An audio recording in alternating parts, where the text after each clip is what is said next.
Eləcə də günahların aqibətindən insandan həyanı aparır.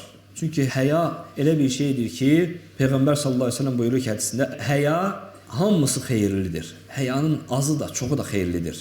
Başqa hədisdə Peyğəmbər sallallahu əleyhi və səlləm buyurur ki, əgər utanmırsansa, həya etmirsənsə, nə istəyirsən et. Asiliklər edən şəxs birincisi insanlardan utanmır. Həya sifəti qalmayıb. İkincisi və ən böyüyü isə Allahdan utanmır. Allahdan utanan şəxs Allaha qarşı çıxmaz. Allaha qarşı asilik etməz. Asilikdən sonra dərhal tövbə edər, onun ardınca dərhal xeyir bir əməl gətirər.